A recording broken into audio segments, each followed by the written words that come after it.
Hello students, I welcome you to our channel and our app. अब हम bio का 5th chapter करने वाले हैं, पॉलिनेशन एंड फर्टिलाइजेशन. फ्लावर से रिलेटेड आपके सिलेबस में 3 चैप्टर्स हैं and this is the second one. जो फर्स्ट वाला था फोर्थ, वो फ्लावर का था. ये भी फ्लावर से रिलेटेड है, प्लांट्स के पॉलिनेशन और फर्टिलाइजेशन से रिलेटेड है. और जो 6th वाला है वह भी वो चैप्टर भी इसी से रिलेटेड है. उसमें डेवलपमेंट ऑफ सीड और सीड कैसे जर्मिनेट होता है वो सब हम पढ़ेंगे. इसमें एक स्टूडेंट ने, जब हम इंटरेक्शन कर रहे थे तो one student had some doubts regarding the syllabus, कि उनके टीचर ने कुछ सिलेबस अलग बताया था कि ये नहीं है वो नहीं है. तो आप लोग एक तो सिलेबस को जो आईसीएसई की साइट है उससे डाउनलोड करिए. दूसरा, आपकी जो केमिस्ट्री की बुक है, जो बायो की बुक है और जो फिज़िक्स की बुक है, सेलिना की बायो, केमिस्ट्री, फिज़िक्स, तीनों की बुक्स में जब चैप्टर स्टार्ट होता है तो उसमें यहाँ चैप्टर की स्टार्टिंग में देखो ये बॉक्स बना होता है.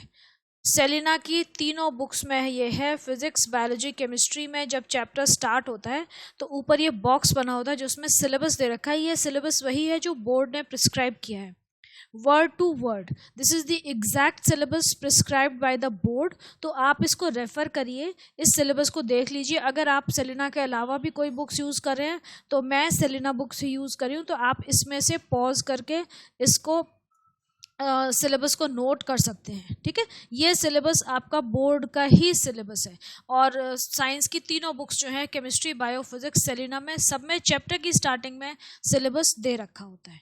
तो ये आपके इंक्लूडेड है, सब कुछ इंक्लूडेड है. इसमें आपको कोई कन्फ्यूजन नहीं होना चाहिए. और अगर बाई चांस, मैंने लास्ट वीडियो में भी एक्सप्लेन किया था कि कोई चीज़ चैप्टर में ऐसी होती है जो कि सिलेबस में नहीं है, तो वहाँ पे स्टार लगा के वो लोग बोल देते हैं, नीचे लिख देते हैं पेज के एंड में, फुटर जो होता है पेज का, जिसको हम बोलते हैं कि नॉट इन द सिलेबस. तो ये बिल्कुल क्लियर है बुक में. तो जो भी आपके सिलेबस में, आपको वो पढ़ना ही है to get full marks and good marks. और मैथ्स का जो सिलेबस है वो सेलिना की जो बुक है उसमें शुरू में दे रखा होता है, फ्रंट में दे रखा है. तो सेलिना की सारी बुक्स में syllabus is given, it is very clear. ठीक है, तो आपको इसमें कोई कन्फ्यूजन नहीं होना चाहिए कि ये सिलेबस में है कि नहीं है. ये हो सकता है कि आपके टीचर्स उसको आगे पीछे पढ़ाएं, वो कह देंगे नहीं अभी हम ये चैप्टर पहले पढ़ा रहे हैं, ये बाद में पढ़ाएंगे, दैट इज़ अनदर थिंग. लेकिन सिलेबस में ये सब इंक्लूडेड है. Okay, be very clear about it. तो अब हम यहाँ पे चैप्टर पढ़ रहे हैं, पॉलिनेशन एंड फर्टिलाइजेशन. ठीक है, तो पॉलिनेशन और फर्टिलाइजेशन में क्या है, first of all what is pollination.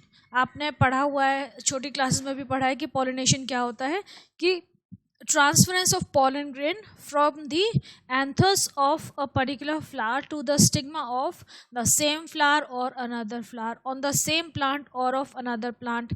but condition क्या होती है pollination में, कि कहीं भी जाके गिर सकता है. जो एंथर है, जो पॉलन ग्रेन्स होते हैं, वो कहीं भी जाके गिर सकते हैं.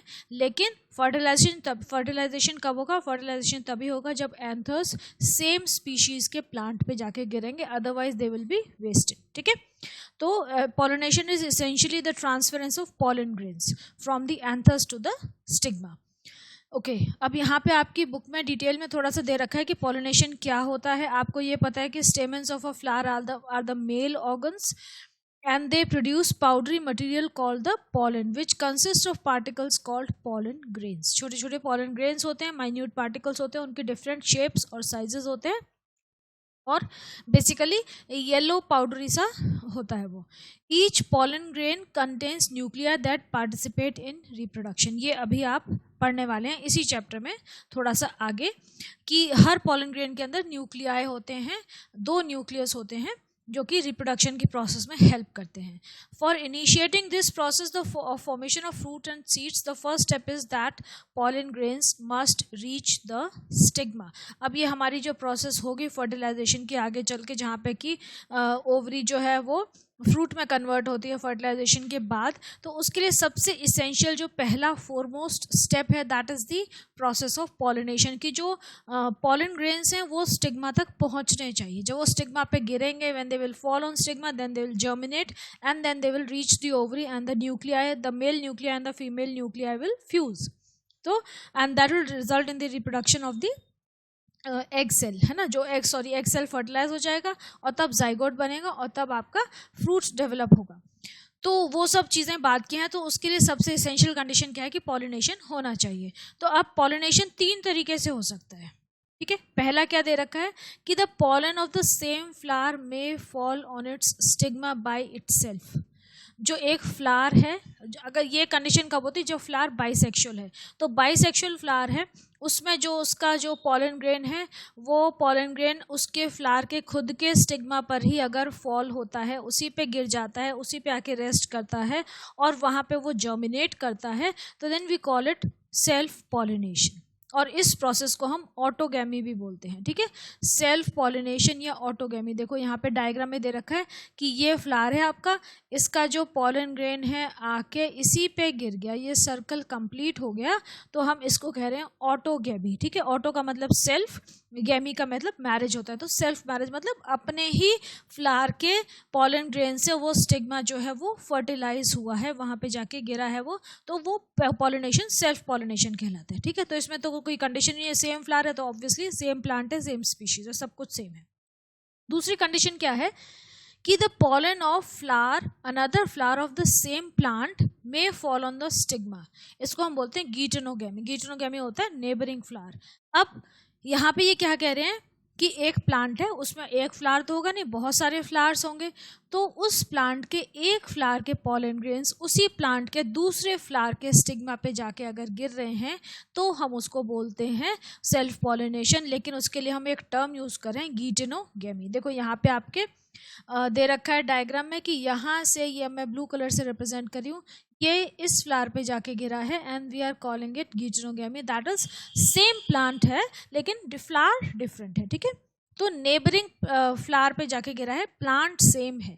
ठीक है, तो सेम प्लांट मतलब हमारा ये सेल्फ पॉलिनेशन के दो तरीके हो गए, ऑटोगैमी और गीटनोगैमी। ठीक है, सेल्फ पॉलिनेशन होता है जहाँ पे कि जो फ्लावर है वो अपने ही प्लांट में पॉलिनेशन कर रहा है, उसका पॉलिनेशन अपने ही प्लांट के फ्लावर के थ्रू हो। ठीक है, दोनों चीजें हो सकती हैं। तो अगर सेम फ्लावर में ही हो रहा है कि सेम फ्लावर के जो पॉलन ग्रेन्स हैं वो उसी के स्टिग्मा को पॉलिनेट कर रहे हैं, तो हम कह रहे हैं कि ऑटोगैमी। और अगर सेम वो फ्लावर जो है अपने ही प्लांट के किसी दूसरे फ्लावर पे उसके पॉलन ग्रेन्स जाके गिर रहे हैं, then we are calling it geitonogamy. तो ये दोनों ही सेल्फ पॉलिनेशन के ही टाइप्स हैं। ठीक है, ये कॉन्सेप्ट आपका क्लियर हो गया। अब हम बात कर रहे हैं क्रॉस पॉलिनेशन की। क्रॉस पॉलिनेशन क्या होता है कि when the pollen grains of one flower of one plant fall on the stigma of another flower on another plant but it should be of the same species. ठीक है, तो अब देखो यहाँ पे क्या है, pollen of a flower of another plant of the same species में fall on the stigma of another flower of the same species. So this transference इसको हम कह रहे हैं एलोगेमी। एलो मतलब अदर, दूसरा। This transference can occur through wind, insects और any other agents. Human beings भी पॉलिनेशन कॉज करते हैं। तो यहाँ पे देखो डायग्राम ये दे रखा है कि ये प्लांट ए था, ये प्लांट बी है, प्लांट बी के फ्लावर से जाके पॉलन ग्रेन गिरा है प्लांट ए के फ्लावर में, तो we are calling it cross pollination and it is also known as allogamy. ठीक है, ये तीन कॉन्सेप्ट आपको क्लियर हो गए कि पहला था जो सेल्फ पॉलिनेशन की दो टाइप्स हैं, ऑटोगेमी और गीटनोगेमी। ठीक है, सेम फ्लावर में ही हो गया, और different flowers on the same plant, दोनों सेल्फ पॉलिनेशन में ही आते हैं। ठीक है, प्लांट सेम है तो सेल्फ पॉलिनेशन ही कहलाता है, प्लांट डिफरेंट हो जाता है, स्पीशीज सेम है तो हम उसको क्रॉस पॉलिनेशन बोल देते हैं। तो जब प्लांट्स डिफरेंट हो गए तो हमारा क्रॉस पॉलिनेशन हो गया और उसको हम बोल रहे हैं एलोगेमी। ठीक है, ये चीज़ आपको क्लियर हो गई। यहाँ पे आपको पॉलिनेशन की डेफिनेशन दे रखी है, that pollination is the process of transference of pollen grains from the anther to the stigma.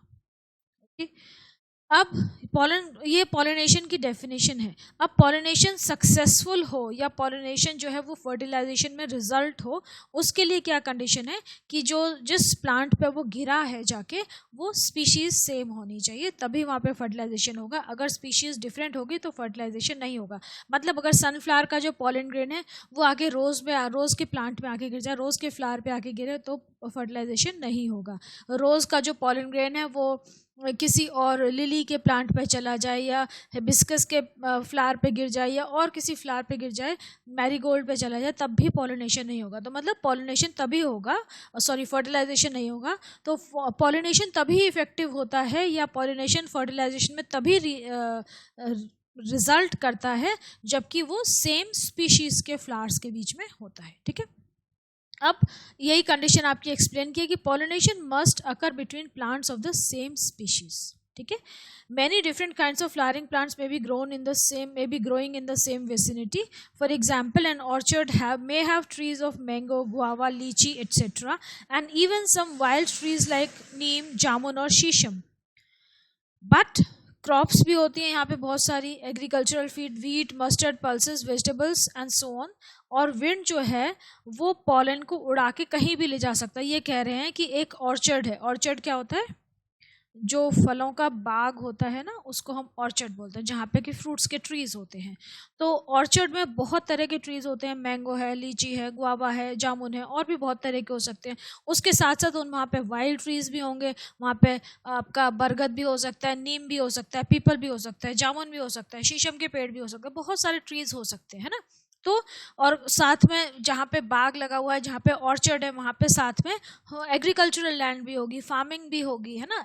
ऐसी लैंड होगी जहाँ पे फार्मिंग चल रही होगी, तो वहाँ पे भी अलग अलग तरीके के प्लांट्स होंगे। कहीं पे वीट की कल्टीवेशन हो रही होगी, कहीं पे राइस की, कहीं पे मस्टर्ड की, कहीं पे पल्सेस की, कोई भी क्रॉप हो सकती है।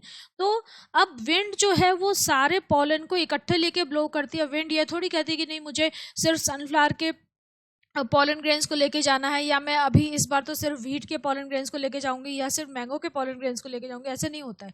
विंड सबको इकट्ठे लेके चलती है, लेकिन जहाँ पे वो पॉलन ग्रेन्स जाके गिरेंगे, अगर वो सेम प्लांट पे, सेम स्पीशीज के प्लांट पे जाके गिरेंगे तभी फर्टिलाइजेशन होगा। अगर वो डिफरेंट प्लांट्स पे जाके गिरेंगे तो फर्टिलाइजेशन नहीं होगा। ठीक है, ये आपको थोड़ा सा ध्यान रखना है। तो ये क्या कह रहे हैं कि विंड की वजह से पॉलिनेशन होता है, इंसेक्ट्स की वजह से होता है। इंसेक्ट्स हैं जैसे बीज, बटरफ्लाई, ये प्लांट्स पे बैठते हैं, उनसे नेक्टर कनेक्ट करते हैं और इनकी बॉडी में वो पॉलन ग्रेन्स स्टिक कर जाते हैं, इनके विंग्स पे, इनके लेग्स पे। और जब ये दूसरे फ्लावर पे जाते हैं वहाँ पे ये उस पॉलन डस्ट को गिरा देते हैं, दे शेक इट ऑफ, मतलब they do it unknowingly. So this is also how pollination occurs.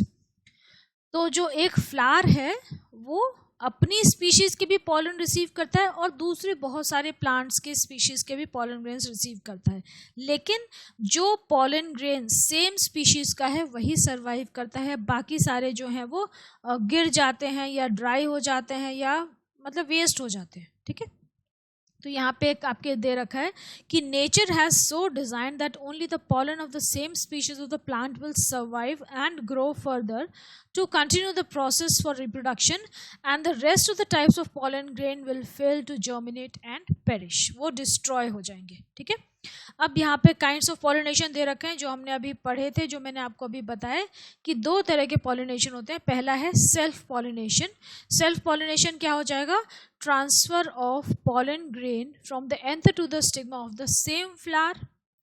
मतलब एक प्लांट है, उसमें जो फ्लावर है वो बाइसेक्शुअल फ्लावर है, उसी के एंथर से पॉलन ग्रेन निकल के उसी के स्टिग्मा पे गिर गया, उसको हम बोल रहे हैं ऑटोगेमी। और to the stigma of another flower of the same plant, तो हम उसको बोल रहे हैं गीटनोगेमी। उसी प्लांट के दूसरे फ्लावर पे जाके गिर गया। ये ध्यान रखना, ये बच्चों को इसमें बहुत कंफ्यूजन होता है। इसमें children tend to get confused and they lose marks कि सेल्फ पॉलिनेशन सेम फ्लावर में भी होता है और सेम प्लांट पे भी होता है। ठीक है, और cross pollination different plants but of the same species. Okay, so pollination between flowers of the same plant is considered self pollination on account of the common genetic characters, क्योंकि एक plant में एक ही जेनेटिक कैरेक्टरिस्टिक होंगे, उसके genetics एक ही होगा। ठीक है, जैसे हमारा है, हमारी बॉडी है, हमारा कहीं से भी हमारे बॉडी के किसी भी पार्ट से आप हमारा डीएनए ले लीजिए, डीएनए हमारा सेम होगा। ब्लड कहीं से भी निकाल कर टेस्ट कर लीजिए, आपका ब्लड ग्रुप सेम होगा। तो दैट वे। अच्छा, एक और चीज़ दे रखी है कि इन सम रेयर केसेस, जैसे कि पैंजी एक फ्लावर होता है, ये क्या होते हैं, ये ज़मीन के बहुत क्लोज ग्रो करते हैं, ग्राउंड लेवल के क्लोज ग्रो करते हैं। तो यहाँ पे ऐसे छोटे से फ्लावर होते हैं और नीचे ग्रो करते हैं, तो यहाँ पे ज़्यादा बर्ड्स या नहीं आ पाते हैं। तो ये क्या करते हैं, they do not open at all, खुलते ही नहीं है। फ्लावर हो गया, ग्रो कर गया, बट इट रिमेन्स क्लोज, उसकी पेटल्स क्लोज रहती हैं। तो पेटल्स क्लोज रहेंगी, बाइसेक्सुअल फ्लावर है तो क्या होगा, उसके जो खुद के जो पॉलन ग्रेन्स हैं वो उसी के स्टिग्मा पे गिरते हैं, क्योंकि वो फ्लावर खुला ही नहीं, उसकी पेटल्स खुली ही नहीं, तो उनके पास और कोई ऑप्शन ही नहीं है, चाहे कितने भी विंड ब्लो हो जाए वो तो वहीं की वहीं उसको सेम फ्लावर को ही फर्टिलाइज करेंगे। तो इस प्रोसेस को हम बोलते हैं क्लीस्टोगेमी। ठीक है, क्लीस्टो का मतलब क्लोज, तो क्लीस्टोगेमी कौन सी प्रोसेस है, जहाँ पे कि वो सेल्फ पॉलिनेशन की वो टाइप है जहाँ पे कि फ्लावर खुला ही नहीं है। तो यहाँ पे सेल्फ पॉलिनेशन एक मैंडेटरी प्रोसेस हो गई, और फ्लावर के पास और कोई ऑप्शन ही नहीं है, इट इज़ मैंडेटरी कि क्रॉस सेल्फ पॉलिनेशन ही होगा, क्योंकि वो फ्लावर खुलता ही नहीं है। ठीक है, यहाँ पे एक और रिक्वायरमेंट है कि जब फ्लावर खुलता ही नहीं है तो उसके जो एंथर और स्टिग्मा है उनका मैच्योरेशन टाइम सेम होना चाहिए, and they should lie very close to each other, क्योंकि अगर वो डिफरेंट टाइम पे मैच्योर होंगे, सपोज स्टिग्मा पहले मैच्योर हो गया, गाइनोशियम पहले मैच्योर हो गई और एंड्रोशियम बाद में मैच्योर हुआ, तो फिर फर्टिलाइजेशन नहीं हो पाएगा। या फिर अगर कन्वर्स होगा कि एंड्रोशियम पहले मैच्योर हो गया, गाइनोशियम बाद में मैच्योर होगी, तभी फर्टिलाइजेशन नहीं होगा। तो दोनों का जो मैच्योरिटी लेवल है वो सेम होना चाहिए, मैच्योरिटी का जो टाइम है वो सेम होना चाहिए, तभी सेल्फ फर्टिलाइजेशन जो है वो फ्रूटफुल होता है। अब ये आपको एक चीज़ दे रखी कि when can self pollination occur, मतलब सेल्फ पॉलिनेशन की कंडीशंस क्या हैं। अगर आपसे पूछें कि what are the conditions essential for self pollination, अगर ऐसा क्वेश्चन आता है तो आप ये वाले आंसर्स देंगे। अब क्या दे रखा है कि पहला कि इट कैन, पहली कंडीशन क्या है कि जो फ्लावर है वो बाइसेक्सुअल होना चाहिए, यूनिसेक्सुअल में तो सेल्फ पॉलिनेशन हो ही नहीं सकता, मैंडेटरी है ना, सिंपल सी कंडीशन है। दूसरा, यूनिसेक्सुअल फ्लावर्स में हो सकता है जहाँ पे कि यूनिसेक्सुअल फ्लावर्स सेम प्लांट में हो और क्लोज हो, तो ये इनकी दूसरी कंडीशन हो गई कि यूनिसेक्सुअल फ्लावर्स में भी हो सकता है। पहले उन्होंने कहा कि सिर्फ बाइसेक्सुअल फ्लावर्स में होगा, फिर उन्होंने कहा चलो यूनिसेक्सुअल में भी हो जाएगा, लेकिन वो कंडीशन क्या है कि एक ही प्लांट पे दोनों फ्लावर्स होने चाहिए, तभी सेल्फ पॉलिनेशन होगा। ठीक है, फिर तीसरी कंडीशन क्या है कि the stigma, the anther and the stigma of a flower must mature at the same time, उनका जो मैच्योरिटी का टाइम है वो सेम होना चाहिए। अगर आगे पीछे मैच्योर होंगे तो फिर जो उनका क्रॉस सेल्फ पॉलिनेशन है वो फ्रूटफुल नहीं होगा, क्योंकि एक न एक जो है वो विदर हो जाएगा, ड्राई हो जाएगा, एजिंग हो जाएगी उसकी, और दूसरा यंग होगा, तो वो पॉलिनेशन नहीं हो पाएगा। या फिर if the flowers are unisexual and borne on the same plant then they also must mature at the same time. अगर हम बात कर रहे हैं फ्लावर्स की, तो फ्लावर्स अगर यूनिसेक्सुअल हैं, सेम प्लांट पर हैं, तो उनका भी मैच्योरेशन टाइम सेम होना चाहिए। ठीक है, तो ये कंडीशंस हैं कि सेल्फ पॉलिनेशन किन कंडीशंस में हो सकता है। अब हम बात करें advantages and disadvantages of self pollination. Self pollination की कुछ एडवांटेज हैं और बाकी डिसएडवांटेज भी हैं काफ़ी सारी। एडवांटेज क्या है कि श्योर शॉर्ट प्रोसेस है कि सेल्फ पॉलिनेशन है तो मतलब सेल्फ पॉलिनेशन है तो फर्टिलाइजेशन होगा ही होगा, क्योंकि कहीं जाना नहीं है उन लोग पॉलिन ग्रेन्स को ज़्यादा दूर जाने की ज़रूरत नहीं, अपने ही फ्लावर को फर्टिलाइज करना है या जो फ्लावर उसी के प्लांट पे हैं उन्हीं को फर्टिलाइज करना है। ठीक है, तो it is much surer in bisexual flowers where the stamens and the carpels mature at the same time. दूसरा, पेरेंटल कैरेक्टर्स जो हैं दे आर प्रिजर्व्ड इनडेफिनेटली, क्योंकि सेम बार बार रिप्रोडक्शन हो रहा है तो पेरेंटल कैरेक्टर्स कभी चेंज ही नहीं होते। हालांकि ये कोई बहुत अच्छी चीज़ नहीं है, नेचर में वेरिएशन बहुत ज़रूरी है, वेरिएशन बहुत ज़रूरी है, नहीं तो बहुत सारी जेनेटिक डिजीजेस भी हो जाती है। That is why we human beings also we don't marry in the same family. हम अपने ब्लड रिलेशंस में मैरी इसीलिए नहीं करते हैं, शादी इसीलिए नहीं करते हैं, क्योंकि जो वेरिएशन है, जेनेटिक वेरिएशन, वो बहुत ज़रूरी होता है। अगर आप सेम ब्लड स्ट्रीम में, सेम ब्लड रिलेशंस में मैरिज करते हैं तो आगे चल के जो प्रोजेनी होती हैं उनमें कुछ ना कुछ जेनेटिक डिसऑर्डर्स आ जाते हैं। तो वेरिएशन बहुत ज़रूरी है, नेचर फेवर्स वेरिएशन। नेचर में कभी भी कोई चीज़ कांस्टेंट नहीं रहती है, नेचर हमेशा वेरिएशन चाहती है, वेरिएशन को फॉलो करती है, उसी से हमारा डेवलपमेंट होता है, एवोल्यूशन होता है। एवोल्यूशन हमारी ज़िंदगी की एक बहुत बहुत इम्पॉर्टेंट फैक्टर है, प्रोसेस है। ठीक है, हम इवॉल्व हुए ना धीरे धीरे, ऐसे ही एवरीथिंग इज इवॉल्विंग, चेंजिंग। सो खैर, अभी अब हम सेल्फ पॉलिनेशन के एडवांटेज करें तो नेक्स्ट क्या है कि there is no wastage of pollen grains, even a small quantity of pollen will suffice. Pollen grains waste नहीं होते हैं क्योंकि सेम प्लांट के सेम फ्लावर्स को ही फर्टिलाइज करना होता है। देन अगर हम सेम ही फ्लावर को फर्टिलाइज कर पॉलिनेट कर रहे हैं तो क्या होता है कि जो फ्लावर है it doesn't need to spend its energy in being large and showy, और इसको नेक्टर प्रोड्यूस करने की भी ज़रूरत नहीं है कि उसको तो अपने जो है पॉलन ग्रेन्स मिल ही जाएंगे, तो नेक्टर प्रोड्यूस करने की भी ज़रूरत नहीं है, सेंट भी नहीं चाहिए, नेक्टर भी नहीं चाहिए, क्योंकि उसका काम बिना उनके ही चल जाएगा। ठीक है, तो ये सारी जो एडवांटेजेस हैं they mean great economy on the part of the plant, क्योंकि बहुत सारा जो न्यूट्रिशन है जो पेटल्स को ब्यूटिफाई करने में, नेक्टर को प्रोड्यूस करने में, सेंट को प्रोड्यूस करने में, या पॉलन्स को लार्ज नंबर में प्रोड्यूस करने में वेस्ट होती है एनर्जी, वो बच जाएगी, तो प्लांट जो है वो अच्छी तरह से ग्रो कर जाएगा। लेकिन अब इस प्रोसेस की बहुत सारी डिसएडवांटेजेस भी क्या है। डिसएडवांटेज क्या है कि continued self pollination generation after generation में lead to the weakening of the variety और द स्पीशीज। जो सीड्स हैं वो फिर पुअर क्वालिटी के होते जाएंगे और जो प्लांट्स बनेंगे वो लेस विगरस होंगे, मतलब लेस विगरस ऑफस्प्रिंग। मतलब हम एनिमल्स और ह्यूमन बींग्स की बात करें तो हमें समझ में आता है कि एनर्जी कम होगी, उनकी प्रोडक्टिविटी ज़्यादा नहीं होगी, वो ज़्यादा एफिशिएंट नहीं होगी, उनका ब्रेन ढंग का नहीं होगा। लेकिन प्लांट्स में हम कहें लेस विगरस, तो प्लांट्स में लेस विगरस का मतलब क्या है कि उनकी जो न्यूट्रिशन वैल्यू है वो कम हो जाएगी, न्यूट्रिटिव वैल्यू है जो प्लांट्स की वो कम हो जाएगी अगर बहुत जनरेशन आफ्टर जनरेशन हम सेल्फ पॉलिनेशन ही कराते रहेंगे तो। Then next is the weaker or the defective characters of a variety or breed cannot be eliminated। अगर किसी प्लांट में कोई प्रॉब्लम है, कोई बीमारी है, तो वही बीमारी जेनेटिक डिजीज़ है तो वो वही की वही जनरेशन आफ्टर जनरेशन ट्रांसमिट होती जाएगी। या फिर कोई ऐसा ट्रेट है जो कि बहुत हेल्दी नहीं है, जैसे हम पी प्लांट की बात करें तो कोई पी प्लांट ऐसा है जिसकी कि मटर के दाने बहुत ज़्यादा बड़े नहीं होते हैं, छोटे छोटे रहते हैं, तो उसकी जितनी भी जनरेशन अगर होंगी, अगर सेल्फ पॉलिनेशन ही होता जा रहा है तो सबके जो पीज हैं, जो दाने हैं, वो श्रिवल्ड ही रहेंगे, छोटे ही रहेंगे। या फिर हम किसी मैंगो ट्री की बात करें कि उसके जो आम हैं वो बड़े नहीं होते हैं, छोटे ही रहते हैं, तो सबके उसके भी छोटे ही रहेंगे उसमें अगर सेल्फ पॉलिनेशन होगा। या हम किसी और फ्लावर की बात करें, मतलब जो पेरेंट में जो डिफेक्ट है, जो कमी है, जो कुछ लैकिंग है उसमें, वही उसकी सारी जनरेशन्स में भी ट्रांसफर हो जाएगा, वो इवॉल्व नहीं करेगी। Then next thing is very simple, that it does not yield new varieties. Genetic traits of the same plant with no change and without any intermixing are passed on to the next generation. So thus there's very little chance for improvement in the next generation. Very little or almost no chance, zero chance, क्योंकि cross pollination हो ही नहीं रहा, variation आ ही नहीं रही है, बिल्कुल भी variation बहुत ज़रूरी है।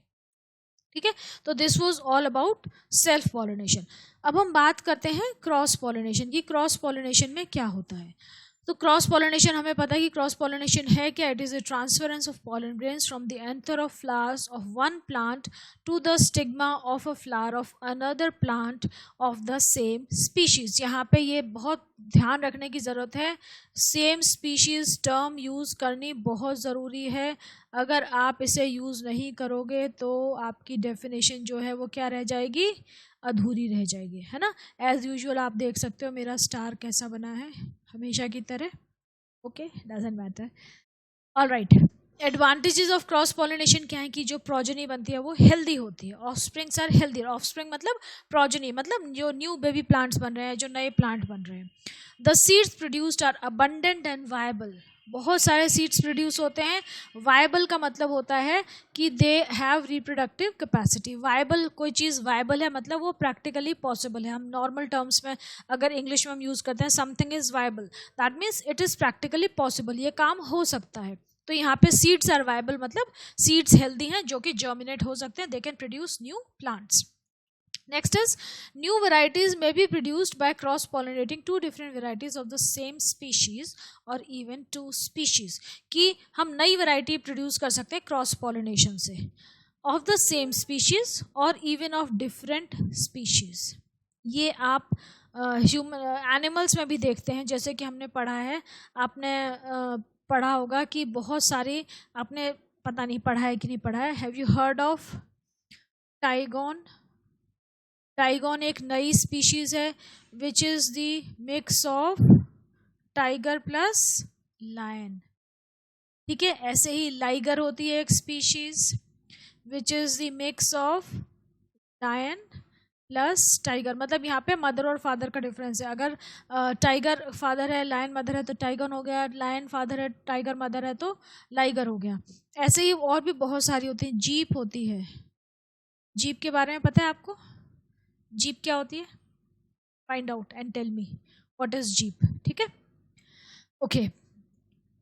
देन हम बात कर रहे थे यहाँ पे एडवांटेजेस, अब हम बात करेंगे डिसएडवांटेजेस की। आप लोग ये फाइंड करना और भी मुझे बताना कि और कौन कौन सी ऐसे क्रॉस के नाम आप मुझे बता सकते हो, क्रॉस ब्रीड जो होती है। ठीक है, अब डिसएडवांटेजेस ऑफ क्रॉस पॉलिनेशन क्या होती है कि the pollination is not always certain, क्योंकि कोई ना कोई पॉलिनेशन एजेंट हमें चाहिए, पॉलिनेटिंग एजेंट चाहिए, और वो उस समय हो ना हो। जब फ्लावर मैच्योर हुआ तो वो पॉलिनेटिंग एजेंट उस समय अवेलेबल नहीं है, तो आपके फ्लावर के जो पॉलन ग्रेन्स हैं वो वेस्ट हो जाएंगे, तो इसकी श्योरिटी नहीं होती है। ठीक है, देन पॉलन्स बहुत सारे प्रोड्यूस होने हैं, they have to be produced in a very large quantity ताकि वेस्टेज ना हो, ताकि पॉलिनेशन हो जाए, ताकि फर्टिलाइजेशन हो जाए, पॉलिनेशन हो, और बहुत सारी वेस्टेज होती है इसमें। पॉलन ग्रेन्स की वेस्टेज होती है मतलब एनर्जी जाती है प्लांट की। Then the process is uneconomical for the plant because the flowers have to be large, colored, scented. They have to produce nectar for attracting the pollinating agents. तो ये सारी इसकी जो है डिसएडवांटेजेस हैं। नेचर जो है वो क्रॉस पॉलिनेशन को फेवर करता है। कैसे फेवर करता है ये हम नेक्स्ट लेक्चर में पढ़ेंगे, क्योंकि ये बहुत ज़्यादा हो जाएगा। इसको हम बोलते हैं कॉन्ट्रीवेंसेस, मतलब कुछ ऐसे डिवाइसेस हैं, नेचर ने कुछ ऐसी चीज़ें निकाल रखी हैं कि जो कि क्रॉस पॉलिनेशन को ही फेवर करती हैं। ठीक है, वो हम नेक्स्ट लेक्चर में पढ़ेंगे। अभी के लिए आप ये इतना ही बहुत है, आप ये डिफरेंसेस याद कर लीजिएगा, differences between cross pollination and self pollination, ये बहुत ज़रूरी हैं, इनको बिल्कुल याद कर लो। ठीक है, मैं इनको पढ़ नहीं रही हूँ, मेरे ख्याल से आप लोग ठीक है, हो गया, सिंपल है। 7 डिफरेंसेस दे रखे हैं, आप इनको पढ़ लीजिएगा और फिर बताइएगा कोई प्रॉब्लम हो तो।